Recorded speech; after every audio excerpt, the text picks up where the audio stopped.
नमस्कार. आज आपण या ठिकाणी भोसरी विधानसभा मतदारसंघातील महाविकास आघाडीचे उमेदवार सन्माननीय अजित दामोदर गवळी यांच्या निवडणुकीच्या संदर्भामध्ये या ठिकाणी शिवसेनेच्या उभाटा गटाच्या नेत्या सुलभाताई उबाळे, पिंपरी-चिंचवड शहर जिल्हा राष्ट्रवादी काँग्रेस पक्षाचे अध्यक्ष कामगार नेते आदरणीय कैलासभाऊ कदम, बरेचसे लांडगे, सर्व पत्रकार मित्रांचे या ठिकाणी मनापासून स्वागत करतो.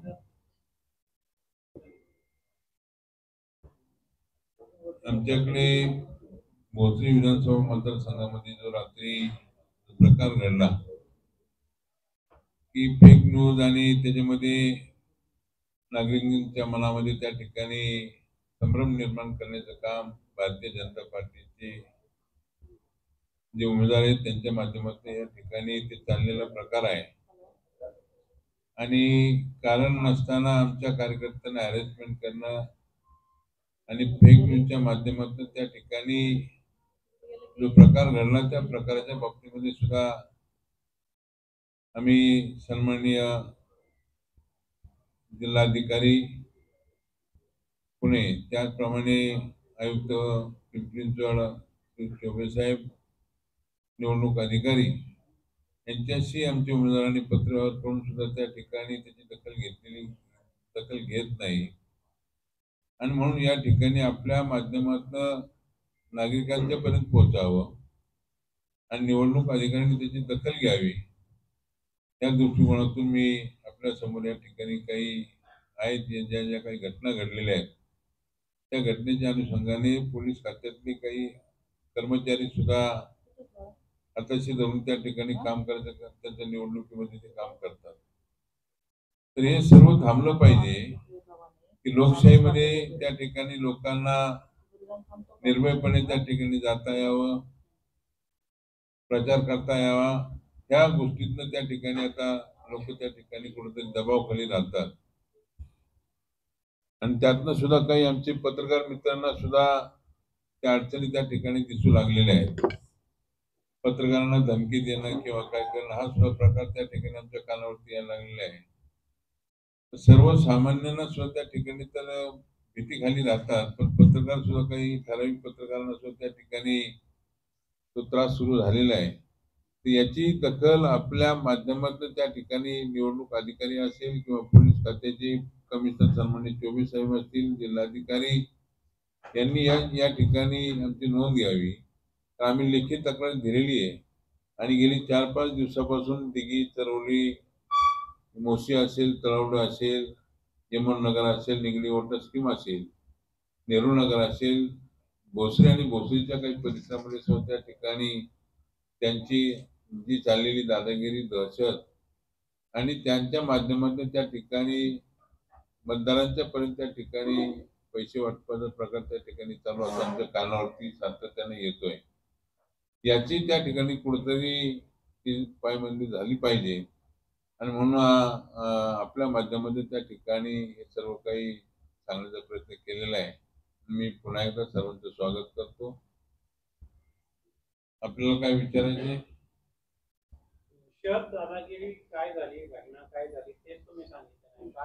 आता रात्री जी घटना घडली, एक व्हिडिओ त्याच्यामध्ये व्हायरल झालेला आहे आणि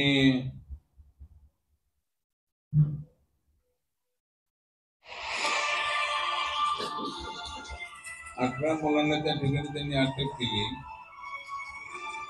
आणि 2 कोटी त्या ठिकाणी सापडलेले आहेत असं त्याच्यामध्ये आलेलं आहे. आता नक्की काय कोणाचं आहे, काय पोलीस खात्यामध्ये आम्ही ती चौकशी केली, काय नक्की आम्हाला सांगा ते सुद्धा काही सांगितलं गेलं नाही. नक्की काय चाललेलं हे सुद्धा त्या ठिकाणी जर समजा काही अशी जर दिशा बोलत असेल तर ते सुद्धा त्या ठिकाणी बरोबर नाही. मग आम्ही मागणी कोणाला मागायची? आम्हाला त्या ठिकाणी ज्या काही अडचणी होतात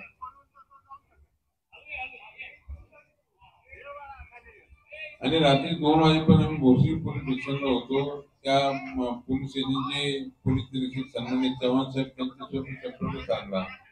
म्हणजे ह्या सर्व गोष्टी ह्या कशासाठी चाललेल्या आहेत. सत्ता आणि सत्तेचं त्या ठिकाणी जर सर्वसामान्यांना जर गोष्टी धरायचं असेल तर त्या ठिकाणी तुमच्या माध्यमातून आम्हाला वाचा तर फोडली पाहिजे म्हणून हे सर्व तुमच्या समोर मांडतोय.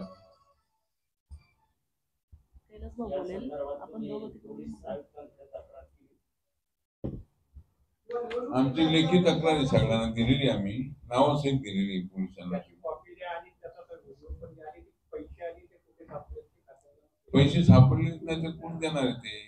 पैसे नाही, काहीच नाही, फेक त्या ठिकाणी जर समजा जर कोणी जर क्लिप पाठवत असेल तर ते सुद्धा त्या ठिकाणी बरोबर नाही, त्याच्यावरती कारवाई करणं गरजेचं आहे. आमची मागणी तीच आहे ना.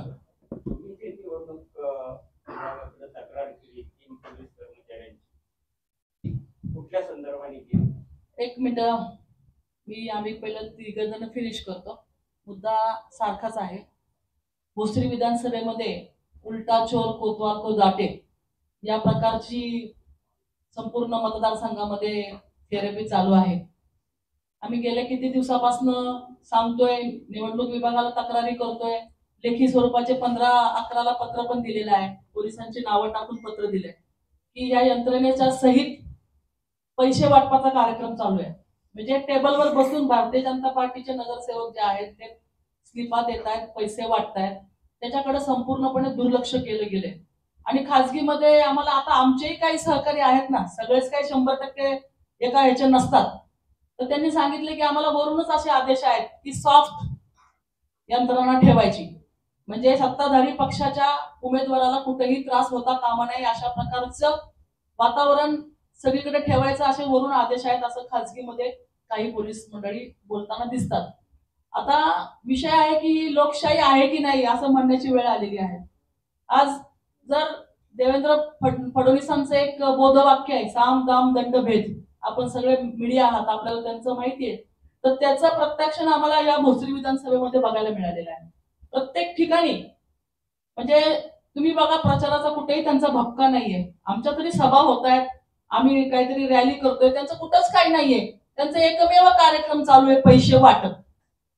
आणि त्यांना एवढी खात्री आहे त्या गोष्टीची की त्याच्याने ते निकाल हातात घेणार आहेत, तर ते त्यांचं समजेल त्यांना येणाऱ्या काळामध्ये. कारण जेव्हा आम्ही लोकांशी बोलतोय तेव्हा लोक घाबरत सांगतात आमच्याकडे पैसे द्यायला आले होते, किंवा काही लोक फोन करून सांगतात की असं असं येणार आहेत, तुम्ही पकडा. तिथं कुणीही जात नाही, किंवा आम्ही सांगितलं तर त्यांना आधीच इन्फॉर्मेशन मिळते, तिकडून सगळं हलवाहलवी होते. या उलट आता मी येत असताना माझ्या 2 कार्यकर्त्यांचे मला फोन आले की पोलिसांनी मला पोलीस स्टेशनला बोलवलंय. पोलीस आता आमच्या लोकांनी स्लिपही वाटायच्या नाहीत साध्या, आमच्या लोकांनी ग्रुपनी फिरून प्रचारही करायचा नाही. त्यांचे आता पैसे वाटून सगळे झालेत. आणि आम्ही आमचे कार्यकर्ते जर आता फिरतायत तर त्यांना सांगतात की तुम्हाला उचलून आत टाकणार, 7-8 महिन्याची जेल आहे, तुम्हाला शिक्षा ठोठवणार, असं दहशतीचं वातावरण आज या सगळ्या मतदारसंघामध्ये सुरू आहे. मग करायचं काय? मग इलेक्शन जर त्यांना अशी वन साइड त्यांना यंत्रणा जर द्यायची होती तर त्यांनी महानगरपालिकेप्रमाणे विधानसभाच्या निवडणुका नव्हत्या लावायच्या, तिथेही प्रशासक नेमून केंद्रातनं सत्ता चालवायची होती ना. त्यांना एवढी जर लोकांच्या मतांची भीती वाटतेय, म्हणजे त्यांच्याकडे कुठलंच हे नाहीये, फक्त आणि फक्त पैसा एवढंच आता या ठिकाणी दिसतंय. आमचं या ठिकाणी प्रशासनाला किंवा पोलिसांना थेट सांगणं असं आहे की अन्याय करू नका, अत्याचार करू नका. महाविकास आघाडी हे 3 प्रकारचे 3 पक्ष आहेत. म्हणजे काँग्रेस आहे, त्यांचे स्वतःचं नेतृत्व सक्षम आहे, आज शरद पवार साहेब आहेत, ते करू शकतात, आणि शिवसेना जे आहे ते काय अन्याय विन्याय सहन करणार नाही. जरी आमच्या चिन्हावर नसलं लढलो तरी आज महाविकास आघाडी म्हणून प्रत्येकाची जबाबदारी आम्ही घेतलेली आहे. त्यामुळं चुकीच्या पद्धतीने तर झालं तर आम्ही त्याचं जसंच तसं उत्तर देणार आहोत हे आपण आम्ही सांगू इच्छितो. कारण जेव्हा न्याय जिथं मागायचा तिथून जर न्याय मिळणार नाही तर शेवटी जनतेच्याच दरबारात जावं लागेल. आज आमच्या कार्यकर्त्यांना जर यांनी धरपकड केली आणि आज निवडणुकीच्या दिवशी जे आमचे कार्यकर्ते जे मतदान बाहेर काढायला इच्छुक आहेत, जे सगळ्यांना सांगतायत फिरतायत की बाबा आमच्या उमेदवाराला मतदान करा, जर त्यांना जर ह्यांनी दादागिरी केली तर आम्ही सगळेचे सगळे कार्यकर्ते हे पोलीस स्टेशनच्या बाहेर ठिय्या आंदोलन करणार आहोत. आम्ही कुठलीही चुकीच्या पद्धतीची वर्तणूक वागणूक आम्ही सहन करणार नाहीये. आज तुम्ही कालची जर प्रकार बघितला तो एक फेक नेरेटिव्ह सेट करण्याचा प्रकार होता. जे पैसे नाही, काही नाही, काही नाही, फक्त धरपकड करायची. म्हणजे म्हणजे तुम्हाला खून खून हमारा खून पाणी, असं नाही ना चालणार. तुम्ही कष्ट करताय. म्हणजे आज आमचा उमेदवार जो आहे तो एकदम शांत संयमी आहे. तो कुणाला आरेचं कार्य सुद्धा बोलत नाहीये. तो स्वतःचं काम करतोय, प्रचार करतोय.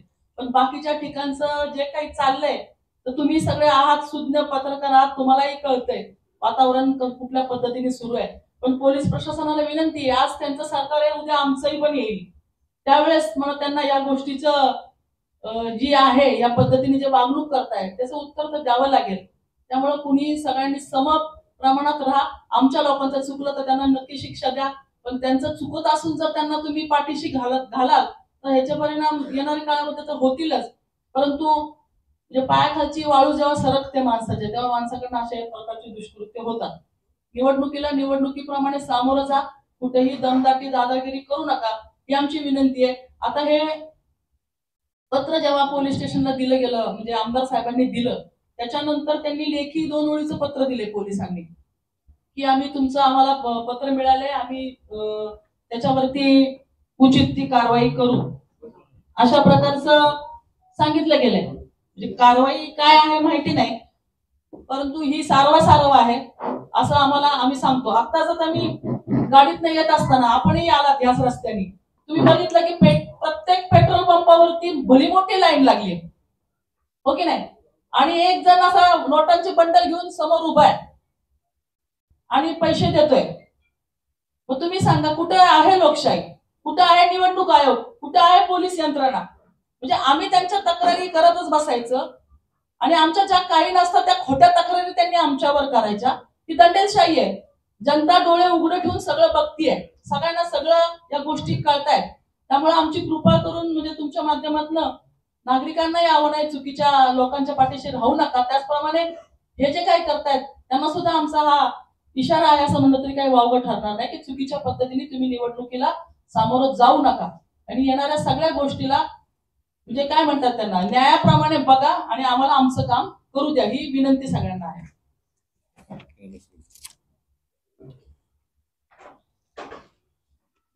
आपल्या सगळ्यांना कल्पना आहे की आताच सगळ्यांनी सांगितलं, म्हणजे सुभाताईंनी सांगितलं, विलास शेट्टी सांगितलं, भय आणि भ्रष्टाचार मुक्त. भाजपाचा हा नारा होता, भय आणि भ्रष्टाचार मुक्त. भय आणि भ्रष्टाचार हे आपल्याला भोसरीमध्ये दिसतंय, अख्ख्या राज्यामध्ये दिसतंय, देशात पण. ही निवडणूक मतदार राजाची निवडणूक आहे. आपला एक चौथा स्तंभ आहे पत्रकारांचा. खऱ्या बातम्या आपल्याकडून बाहेर गेल्या पाहिजेत, आपल्याकडून नागरिकांना मतदारांना मिळाले पाहिजे. मतदार राजांची ही निवडणूक आहे आणि आपल्या माध्यमातून हा संदेश आम्हाला मतदार राजांपर्यंत पोहोचतो की तुम्ही ज्या पद्धतीने भाजपाने घोषणा केली होती, भय आणि भ्रष्टाचार मुक्त आम्ही हे राज्य करू, त्यांनी भय पण लोकांमध्ये तसाच निर्माण अजून जोरात केलेला आहे आणि भ्रष्टाचाराने ते कळसच गाठले. एक चांगला सक्षम उमेदवार ज्यावेळेस त्या ठिकाणी भोसरी विधानसभेमध्ये देण्यात आला अजित भाऊ गव्हाणेच्या माध्यमातून, त्यावेळेस त्यांची पायाखालची वाळू सरकली आणि त्यांचे गृहमंत्री, तुम्हाला माहिती आहे राज्याचे गृहमंत्री काय बोलले? राज्याच्या गृहमंत्र्यांच्या काही दिवसापूर्वी तुम्ही सगळ्यांनी त्यांचं भाषण ऐकलं असेल, तुमच्या काही चॅनलनी पण दाखवलं. त्यांनी सांगितलं होतं देवेंद्र फडणवीसांनी की तुम्हाला मैदान मोकळं आहे, खुली बॅटिंग करा. कल्पना आहे ना, आपल्या सगळ्यांना कल्पना आहे, मैदान मोकळं आहे, खुली बॅटिंग करा. अरे काय खुली बॅटिंग करा? हे राज्य लोकशाहीचे, हे राज्य हुकुमशाहीचे नाही, हे राज्य लोकशाहीचे आहे. जी घटना परंपरा डॉक्टर बाबासाहेब आंबेडकरांनी लिहिली, त्या अनुषंगाने आपण या मतदारांना मतदान करण्यासाठी येणाऱ्या 20 तारखेला सगळेजण आपण समोर जाणार. तर मतदार राजांना आणि विशेष करून ह्या कामगार नगरीमध्ये सगळ्या कामगार पाहतात, आमची एकच विनंती असेल की न भय मनात ठेवता तो महाविकास आघाडीचा उमेदवार अजित भाऊ गव्हाणे सारखा एक सक्षम विकास पुरुष, विकासाची दूरदृष्टी असणारा व्यक्ती आपल्यासमोर केला, अशा व्यक्तीच्या बरोबर आपण थांबा. राहिला प्रश्न पोलीस प्रशासनाचा, त्यांना सुद्धा आमचं सांगणं आहे की बघा, राज्य कधी इकडे येतं कधी तिकडे जातं आणि येणाऱ्या 20 तारखेला हे 100% बदलणार आहे. 23 तारखेला गुलाल हा महाविकास आघाडीचाच उधळणार आहे, हे पहिलं लक्षात घ्या. आणि कुठेही लोकशाहीच्या माध्यमातून आपल्याला देखील आमचं सांगणं आहे की चुकीच्या पद्धतीने आता कालची फेक नरेटिव्ह आपल्या समोर मांडलेली आहे. काय सांगितलं त्यांनी 2 करोड रुपये भेटले. झाली एफआयआर आहे का? एफआयआर त्यांनी सांगा मला. पोलिसांनी ती एफआयआर नोंद केली का? फेक नरेटिव्ह कोण पसरवत आहे? अहो पत्रकारांना किती मला सांगा या 5 वर्षाच्या कालावधीमध्ये किती पत्रकारांचे खून झाले, किती पत्रकार तुरुंगात गेले. मला सुद्धा आपल्या सगळ्यांना विनंती असेल ही बातमी जाऊ द्या, मतदार राजांपर्यंत जाऊ द्या. आज तुम्ही बाहेर निघा. सक्षम महाविकास आघाडी आपल्या सगळ्यांबरोबर आहे, लक्षात ठेवा. आम्ही सगळे तुमच्याबरोबर आहोत. खरी बातमी बाहेर जाऊ द्या.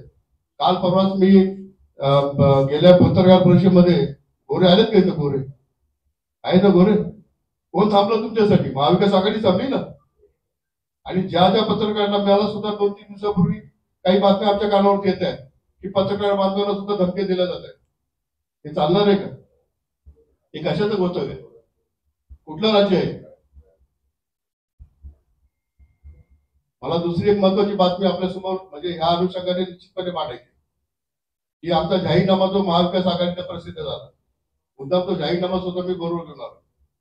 या जाहीरनाम्यामध्ये सुद्धा स्पष्टपणे महाविकास आघाडीने कामगार नगरीमध्ये ही पत्रकार परिषद चालली आणि ह्या कामगार नगरीमध्ये 3ही उमेदवार आमचे सक्षम या ठिकाणी देण्यात आले. त्यामुळं या जाहीरनाम्यामध्ये पान नंबर 32 आणि 33, पान नंबर 32 आणि 33 हे 32 आणि 33 जे 4 लेबर कोड म्हणजे 4 लेबर कोड म्हणजे थोडी फक्त त्याच्यामध्ये वेगळे चेंज करतो या पत्रकार परिषदेमध्ये. कारण कुणी आतापर्यंत हे मांडलं नव्हतं म्हणून मी तुमच्यासमोर मांडतोय. 4 लेबर कोड म्हणजे 29 कामगार कायदे ते 4 लेबर कोड, 4 लेबर कोड मध्ये जे भाजप सरकारने केंद्र सरकारने आणले त्याला महाविकास आघाडीने पूर्णपणे या राज्यामध्ये लागू होऊन देणार नाही असं स्पष्टपणे या जाहीरनाम्यामध्ये नमूद केलेलं आहे. त्याच्या प्रति मी तुम्हाला सगळ्यांना या ठिकाणी देणार आहे. त्या प्रति कोण आहे? आंबू जरा वाट सगळ्यांना. हेही तुम्हाला त्यामध्ये फक्त ऍड करतोय. ऍड ह्याच्यासाठी करतोय की तुमच्या काही लक्षात असलं गेलं पाहिजे. 4 लेबर कोड जो 29 कामगार कायदे मग येणारा पुढचा तरुण याला रस्त्यावरती आणायचं, रस्त्यावरती आणून त्याला त्या ठिकाणी कुठल्याही चुकीच्या मार्गातून त्या ठिकाणी पुढे घेऊन जायचं असं एक मोठं षडयंत्र. 29 कामगार कायदे रद्द करायचे आणि सगळ्यांना अग्निवीर सारखी योजनेच्या माध्यमातून या राज्यामध्ये देशामध्ये तरुणांची पिळवणूक करायची असं एक महाषडयंत्र महाविकास आघाडीने ते हाणून पाडण्याचा प्रयत्न या जाहीरनाम्याच्या माध्यमातून केलेला आहे. ही बाब आपल्या समोर ठेवायची होती. हे पान नंबर 32 आणि 33 जाहीरनाम्यामध्ये आपल्या समोर मी देत आहोत. आम्ही आपल्या समोर दिलेले आहे. पुन्हा एकदा आपल्या सगळ्यांना विनंती असेल की आपण या 4था स्तंभ आपला आम्ही सगळेजण मानतो. या 4थ्या स्तंभाचं निश्चितपणे त्या पद्धतीचे काम आपल्या माध्यमातून झालं पाहिजे. महाविकास आघाडी 100% आपल्या बरोबर आहे आणि ज्याही माझ्या पत्रकार बांधवांना येणाऱ्या कालावधीमध्ये ह्या 2-3 दिवसाच्या कालावधीमध्ये धमक्या येतील, अनेकांना येतील धमक्या. बघा एक लक्षात घ्या, याची पायाखालची वाळू सरकते त्यांना फेक नरेटिव्ह सुचते. यांची पायाखालची वाळू सरकते ते चुकीच्या माध्यमातून त्या ठिकाणी धमक्या आणि चुकीच्या माध्यमातून काही जणांना अरे स्लिपा वाटतात ना, तुम्ही पण स्लिपा वाटा. आम्ही आमच्या उमेदवारांच्या स्लिपा वाटतो, तुम्ही तुमच्या उमेदवारांच्या स्लिपा वाटा. स्लिपा वाटायचं गैर काय? त्या मतदारांना उद्या त्या स्लिपा मिळाल्या पाहिजेत. या माध्यमातून जर स्लिपा कोण वाटत असेल आणि त्याला चुकीचं त्या ठिकाणी माध्यम दिलं जात असेल तर हे चुकीचं आहे, अन्याय आहे. आणि हा अन्याय तुमच्या माध्यमातून सर्वसामान्य जनतेसमोर, सर्वसामान्य कामगारांसमोर, कष्टकऱ्यांसमोर या भोसरी विभागामध्ये गेला पाहिजे अशी तुमच्याकडे या ठिकाणी प्रामाणिकपणे माझी बात आहे. धन्यवाद. आपल्या सर्वांचं या ठिकाणी मी आभार मानतो, स्वागत करतो. या प्रेसच्या निमित्ताने माझ्या अगोदर लांडे साहेबांनी, सुरुवाताईंनी आणि कैलास भाऊंनी या संदर्भात आपली भूमिका आमची मांडलेली आहे. काल जो प्रकार फेक जे काही व्हिडिओ क्लिप व्हायरल केली त्यांनी, त्याच्यामध्ये एक तरुण त्यांनी त्या ठिकाणी दाखवला जी खोटी न्यूज होती आणि त्याच्यामध्ये असं उल्लेख केला की 2 कोटी रुपये वाटतायत म्हणून. आणि तसं जर असतं तर पोलिसांनी 18 मुलं आणि 2 कोटी रुपये असं असतं तर पोलिसांनी त्याच्यावरती एफआयआर दाखल केली. परंतु आज आमची मागणी अशी आहे की त्या खोटी बातमी पसरवली म्हणून त्यांच्यावरती गुन्हा नोंदवला पाहिजे, तशी तक्रार आम्ही पोलीस स्टेशनला केलेली आहे. आणि जे काही हे चुकीचं उलट असं आहे की ते पैसे वाटतात आणि त्या संदर्भात पोलिसांना घेऊन मदतीला घेऊन पैसे वाटतात. मी निवडणूक आयोगाकडे आणि पोलीस यंत्रणेला तशा प्रकारची तक्रार कलेक्टरला मी दिलेली आहे, ज्याच्यामध्ये मी त्या पोलिसांचा उल्लेखही केला जे पोलीस त्यांना मदत करतात. आणि ही तक्रार मी मागच्या 2 महिन्यापूर्वी सीपी साहेबांना आधीच केली होती, ती तोंडी स्वरूपाची केली होती. त्यांना मी सांगितलं की अशा पद्धतीने काही पोलीस आहेत जे अनेक वर्ष त्याच पोलीस स्टेशनला काम करतात आणि त्यांचं कामच या सगळ्या आता सत्ताधाऱ्यांना मदत करण्याचं आहे. खरं म्हणजे समोरच्या उमेदवाराची पायाखालची वाळू सरकलेली आहे.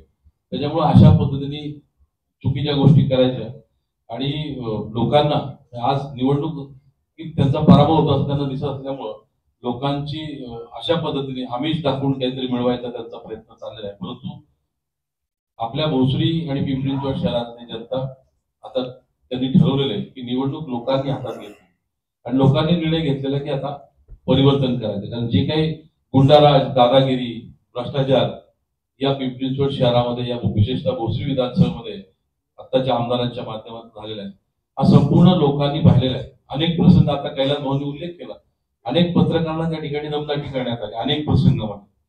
पत्रकार जो अतिशय महत्वाचा घटक आहे, चौथा स्तंभ आहे, त्यांनी जर एखादी बातमी छापली, दाखवली, तर त्यांना सुद्धा दडपण आणण्याचं काम मागच्या काळामध्ये झालेलं आहे. आणि म्हणून महाविकास आघाडीच्या माध्यमातून आम्ही सगळेजण निवडणुकीला सामोरं जात असताना लोकांना राज्यभर आमचे सर्व नेते मंडळी विनंती करतात, आम्ही विनंती करतोय आणि आज लोक परिवर्तनाच्या भूमिकेमध्ये, एकूणच जसं भोसरी विधानसभेत परिवर्तन होणार आहे तसं पूर्ण महाराष्ट्रामध्ये परिवर्तन लोकांनी करण्याचा निर्णय घेतलेला. कारण जे काही गोष्टी आज महाराष्ट्रात जो काही 1 नंबरचं राज्य होतं महाराष्ट्राच्या बाबतीमध्ये, आज सगळेजण आपण बघतो की राज्याचं जे सरकार काम करतंय ते महाराष्ट्राच्या हितापेक्षा गुजरातच्या हिताचा जास्त विचार करतंय. जे काही 2 मोठे प्रकल्प, वेदांता फॉक्सकॉन आणि एअरबसचा जो प्रकल्प आपल्या परिसरात होणार, त्याच्यात लाखो तरुणांना रोजगार मिळणार होता, हे प्रकल्प गुजरातला गेले आणि यांनी त्याच्यावरती चकार शब्द काढला नाही. त्याच्यामुळं आपल्या तरुणांचं मोठ्या प्रमाणात नुकसान झालं. आणि म्हणून येणाऱ्या काळामध्ये आपल्याला महाराष्ट्रामध्ये महाविकास आघाडी सरकार आणायचे जे महाराष्ट्राचा विचार करेल, महाराष्ट्रातल्या तरुणांचा विचार करेल, महिलांच्या सुरक्षेचा विचार करेल, इथल्या कामगारांचा विचार करेल, समाजाच्या प्रत्येक घटकाचा विचार करून काम करणारं सरकार आपल्याला आणायचं. आणि आज तुम्ही पाहिलं असं की कटेंगे तो बटेंगे, बटेंगे तो कटेंगे, अशा प्रकारचं काही त्यांनी चालू केलंय. हे महाराष्ट्र अतिशय शून्य लोकांचं राज्य आहे. या महाराष्ट्राला छत्रपती शिवरायांचा इतिहास आहे. छत्रपती शिवरायांनी सगळ्यांना बरोबर घेऊन, सगळ्या जाती धर्माच्या लोकांना बरोबर घेऊन स्वराज्याची स्थापना केली आणि लोकांसाठी राज्य स्थापना निर्माण केली. आणि तो आदर्श आपल्या सगळ्यांपुढे, महात्मा फुले असतील, भारतरत्न डॉक्टर बाबासाहेब आंबेडकर असतील आणि शाहू महाराज असतील, या सगळ्यांनी या महाराष्ट्राला एक दिशा दिली, एक विचार दिलेले. त्याच्यामुळं त्या विचारातनं आपण काम करतो. ही संतांची भूमी, माऊली तुकोबारायांची भूमी आहे. संतांचे विचार आदर्श घेऊन लोक पुढे काम करतात. परंतु आज ज्या पद्धतीने हिंदुत्वाचा मुद्दा पुढे आणलेला आहे त्यांनी, हे काही आपल्या महाराष्ट्राच्या जनतेला बिलकुल कळणार. आम्ही पण हिंदू आहोत, आम्हाला पण आमच्या धर्माचा अभिमान आहे, प्रत्येकाला तो असतो. परंतु याचा अर्थ दुसऱ्या धर्माबद्दल आपण तिरस्कार करणं, दुसऱ्या धर्माच्या लोकांना वेगळ्या नजरेने पाहणं, ही काही संस्कृती आपली नाही आणि कुठल्याही धर्मात ते शिकवलं नाही. आपण जर एकत्र आलो, जर आपण एकमेकाला जोडलं गेलो तर देश विकसित होईल. आणि आपला देश जर विकसित करायचा, बलशाली करायचा, तर आपल्याला एकत्र राहणं अत्यंत गरजेचं आहे. आणि तोच विचार घेऊन आम्ही राज्यभर काम करतोय. महाविकास आघाडी काम, आमचे सगळे नेते मंडळी त्या विचारातनं काम करतात. परंतु आता कुठंच काही दिसत नाही म्हणून हा नवीन मुद्दा त्या ठिकाणी त्यांनी आणलेला आहे. आज सभा आहे, त्यांचे युपीचे मुख्यमंत्री या ठिकाणी येतात. आता मुळात त्यांनी इथून अशा पद्धतीने लोकांचं माथी भडकवण्याचं काही कारण नाही. त्यांनी तिथं त्यांच्या राज्यात चांगलं काम करावं, ते तिथं काम करायला सोडले. इथं जर प्रचाराच्या निमित्ताने आले तर महाराष्ट्राची जनता हे बिलकुल खपवून घेणार नाही. उलट त्याचा फायदा महाविकास आघाडीला होईल अशी मला खात्री आहे. त्याच्यामुळं या निमित्ताने तुमच्या सगळ्यांकडनं आमच्या ज्या अपेक्षा या तिघांनी व्यक्त, मी पण पुन्हा तीच अपेक्षा व्यक्त, आपल्याला हा पिंपरी चिंचवड शहर एक चांगलं शहर, ज्याच्यामध्ये सर्व देशभरातनं लोक राहायला आलेले, वेगवेगळ्या राज्यातनं, वेगवेगळ्या जिल्ह्यातनं, वेगवेगळ्या तालुक्यातनं, ही सगळी लोक गुण्यागोविंदाने राहिली पाहिजे, एकत्र राहिली पाहिजे. इथं काम करणाऱ्या माणसाला अतिशय सुरक्षित वातावरण राहिलं पाहिजे. आपल्या महिला भगिनींना कुठेही त्रास होता कामा नये, त्यांना काम करताना अतिशय सेफ वाटलं पाहिजे, आपल्या मुलांना सेफ वाटलं पाहिजे, तरुण पिढीला हा चांगला संस्कार आपल्याला द्यायचे. या सगळ्या गोष्टी करण्याच्या दृष्टिकोनातनं लॉ अँड ऑर्डर सुद्धा चांगली राहण्याची, कायदा सुव्यवस्था चांगली राहण्याच्या दृष्टिकोनातनं आमचं प्राधान्य राहणार आहे. आणि त्या दृष्टीने उद्याच्या या निवडणुकीनंतर, निकालानंतर आमचा महाविकास आघाडीचा प्रयत्न राहणार आहे. हे पिंपरी चिंचवड शहराचं जे जुनं वैभव आहे ते पुन्हा प्राप्त करून द्यायचं आणि पिंपरी चिंचवड शहराची जी काही ओळख आहे ती चांगली ओळख निर्माण करण्याचा आमचा सगळ्यांचा प्रयत्न राहील. आणि पुढची 50 वर्ष डोळ्यापुढे ठेवून आम्ही सगळं काम करणार आहोत. धन्यवाद.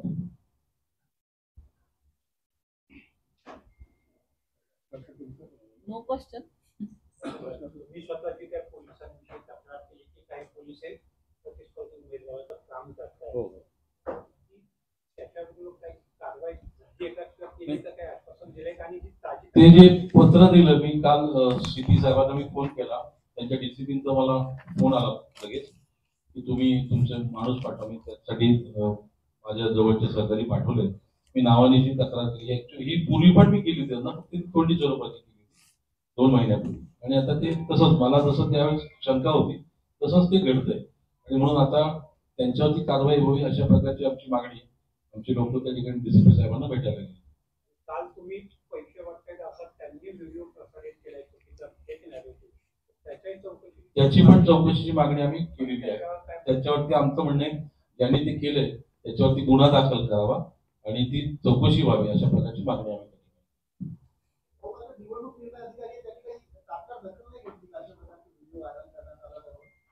निवडणूक निर्णय अधिकाऱ्यांनी तशी काही दखल घेतली. मुळात जे चाललंय ते थोडस सगळं तुम्हाला माहिती, प्रशासकीय यंत्रणा बायस वागते आणि त्यांना मदत करण्याचं ते काही चाललेलं आहे.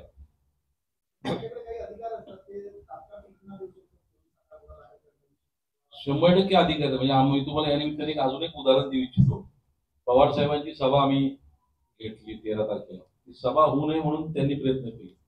प्रयत्न असे केले की एका अपक्ष उमेदवाराचं त्या ठिकाणी सभा आहे, त्याच दिवशी 40 लोक त्या सभेला उपस्थित राहणार आहे अशा प्रकारचा तो अर्ज होता. आणि जो अर्ज होता त्या अर्जावरची जी सही होती चिंचोडे साहेबांची, ती अर्जावरची सही सुद्धा खोटी होती.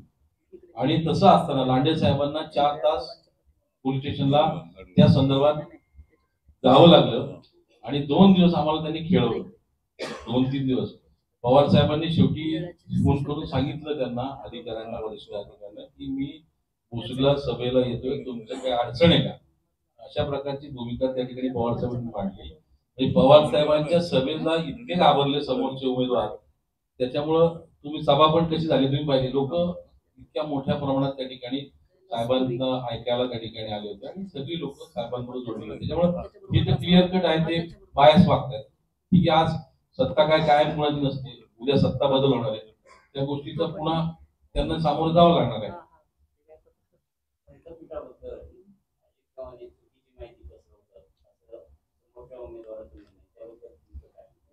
संतपीठ हा शब्द ऐकल्यावर तुम्हाला काय वाटतं? संतपीठ, संतपीठ हा शब्द ऐकल्यावर तुम्हाला काय वाटतं? काय असं? आणि स्वर्गीय दत्ता साने यांचा तो प्रोजेक्ट होता आणि मांडलेला तिथं प्रोजेक्ट. सीबीएसई स्कूल चालू आहे. आमचं सीबीएसई स्कूलला मुळीच विरोध नाही. मी प्रत्येक वेळी जेव्हा जेव्हा बोललोय तेव्हा मी सांगितलं की सीबीएसई, पण सीबीएसई स्कूलला इतर ठिकाणी जागा होत्या. स्वर्गीय दत्ता काका सानेचं ते स्वप्न होतं, त्यांनी भूमिका घेतली की आपल्याला या ठिकाणी संतपीठ उभारायचं. संतपीठ का उभारायचं होतं? चिखलीला एक वारकरी संप्रदायाची परंपरा आहे, टाळगाव चिखली त्याला म्हणतात. आणि आपल्या आळंदीमध्ये, देऊमध्ये, महाराष्ट्राच्या कानाकोपऱ्यात खूप लहान मुलं, तरुण मुलं येतात, ते शिक्षण घेतात. ते शिक्षण काय घेतात? वारकरी संप्रदायाचं शिक्षण घेतात. आणि ते शिक्षण घेऊन भविष्यामध्ये कीर्तनकार, प्रवचनकार होतात. समाजाला दिशा देण्याचं काम जे होतं ते मोठ्या प्रमाणात आपल्या आळंदीमध्ये होतं. आणि तशा प्रकारची एखादी संस्था त्या ठिकाणी उभी राहावी असं ते स्वर्गीय दत्ता काकांचं स्वप्न होतं. आणि मग तेच आम्ही लोकांना सांगतो की दत्ता काकांचं स्वप्न काय होतं. बरं, ती जी इमारत उभी राहील त्याला किती कोटी खर्च आले, ते पैसे कोणाचे? एवढे कोटीवधी रुपये खर्च करून तुम्ही संतपीठ न करता तिथं सीबीएसई स्कूल केलं. बरं, आता सीबीएसई स्कूल केलं तर सीबीएसई स्कूलमध्ये ऍडमिशन घेताना तुम्ही किती पैसे घेता? मग ते का घेता? जर तुम्ही महापालिकेची जागा फुकट घेतलीये, इमारत 35-40 किती कोटी मला आकडा लक्षात नाही माझ्या, परंतु इमारत एवढी मोठ्या प्रमाणात बांधली, असं असताना मग आपल्या मुलांना त्या ठिकाणी ज्या विद्यार्थ्यांना शिक्षण ते फ्री ऑफ कॉस्ट दिलं पाहिजे ना. ते फ्री ऑफ कॉस्ट दिलं पाहिजे. ते फ्री ऑफ कॉस्ट दिलं नाही ते शिक्षण, तिथे पैसे घेतले जातात मुलांकडनं शिक्षणासाठी. चूक काय आमची?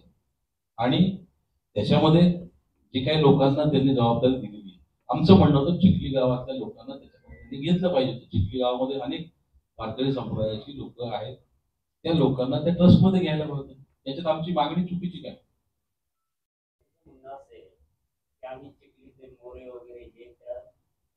सल्लागार घेतले नंतर घेतले. जेव्हा आम्ही विरोध केला, आम्ही खूप आरडाओरडा केला, हे काय आजचं प्रकरण नाही. आम्ही सगळेजण कित्येक दिवस ह्याच्यावरती बोलतोय.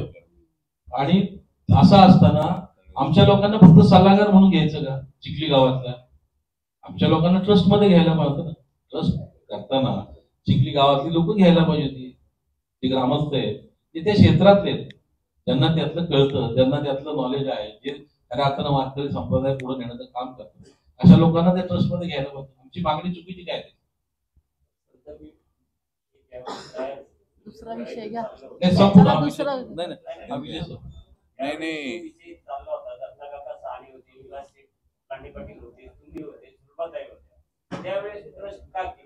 नाही सत्ता कोणाची होती? महापालिकेत सत्ता कोणाची होती? ती मागणीच होती. ठरावामध्ये आहे, ठरावात आहे. ठरावात आहे ते सगळ्या गोष्टी. साधं सिंपल उदाहरण आहे की जसं अजित गव्हाणेंनी सांगितलं की संतपीठाच्या बाबतीमध्ये अत्यंत महत्वाचा प्रश्न आहे की तुकाराम महाराजांचे वंशज डॉक्टर सदानंद महाराज मोरे गुरुजी हे योग्य निवड आहे त्यांची, ह्या मतात आम्ही आहे. पण ज्या पद्धतीने जे सांगतात ते लोक, पण संतपीठ ज्या पद्धतीनं लातूरला शंकर बाप्पा आपेगावकरांचं आहे की जेणे मराठवाड्यातले विद्यार्थी त्या ठिकाणी शिक्षण घेतात, त्याच धर्तीवरती राज्यातल्या या परिसरामध्ये अनेक मराठवाड्यातून आलेले सुद्धा या परिसरातले असणारे कामगार, त्यांच्या मुलांना एक संत विद्यापीठामध्ये त्या ठिकाणी शिक्षण घेता यावं.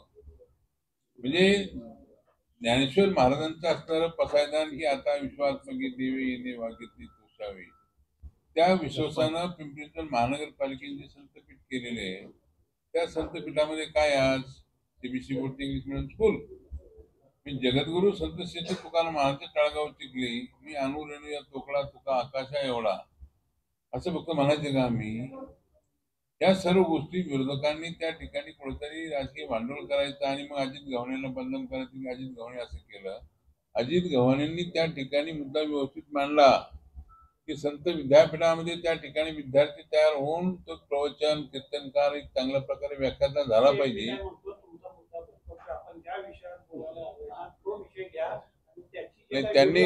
त्यांनी सांगितलं आपला जो मेन आहे ना तो बाजूला जाईल. आपला विषय महेश कानडे यांना पराभव दिसू लागल्यामुळे प्रोसेस केली. त्या प्रोसेसचं पुढे काय झालं? त्याच्यावर काय घटना दाखल झालाय का? कुठली प्रोसेस? पोलिसांची हो, आमची मागणी पोलीस स्टेशनला जे आता आम्ही करतोय, खोटा गुन्हा फेक जे काही बातमी पसरवत त्यासाठी आम्ही पोलीस स्टेशनला आमचं म्हणणं मांडलेलं आहे की ती जी बातमी पसरवत त्याच्यावरती गुन्हा दाखल व्हावा. आम्ही पोलीस स्टेशनला जाऊन बसणार आणि आंदोलन करणार. काही लोक ज्यांना धमक्या वगैरे दिल्या जातात किंवा त्याच्याबद्दलचं तुमचं काही धोरण आहे का? दोन्ही मुद्दे त्याच्यामध्ये. जे धमक्या देतात त्यांची नाव आम्ही पोलीस स्टेशनला कळवलेली आहेत. ज्या पद्धतीने त्यांनी आता कार्यकर्त्यांना, नागरिकांना पण धमक्या द्यायचं काम, विशेषतः पत्रकारांना सुद्धा धमकी द्यायला लागले आता. म्हणजे पत्रकारांना आमच्या सारख्यांना देणार नाही, तुमच्या नाही, पण काही जे गरीब आहेत पण ते सडे तोड त्या ठिकाणी स्वभावाने गरीब आहेत. नाही, स्वभावाने नाही, स्वभावाने कडक आहे. महेश कानडे यांना पराभव दिसू लागलाय, त्यामुळे ते घोषित दादाही करत आहे आणि पैशाचं आम्ही दाखवत आहेत. तुम्ही 20 तारखेचं त्यांनी सांगितलं भाषण ऐकलं ते 20 तारखेला मी दाखवतो मी काय बघून घेईन. हे म्हणजे अशा पद्धतीची प्रवृत्ती, आमची ही निवडणूक एका वाईट प्रवृत्तीच्या विरोधात आहे आणि हीच प्रवृत्ती संपवायचं म्हणून आम्ही सगळेजण एकत्र आलोय. इथे एकटा अजित गव्हाणे उमेदवार नाही, हे सगळेजण एकत्र आलेत आणि मला त्यांनी उमेदवार केलेले. इथं प्रत्येक जण स्वतः उमेदवार असल्याचं काम करतो आपल्याला दिसतं. आणि कारण काय, ही गुंडगिरी, दादागिरी आणि दडपशाही झाली ती संपवायची, आम्हाला भ्रष्टाचार संपवायचा. आणि ती तुम्ही लोकांनी तुमच्या हातात आहे. तुम्ही पण तुमचं जे आहे लोकशाहीचे स्तंभ, तुम्ही तेवढं कृपा करून त्या बाजूने काम करा.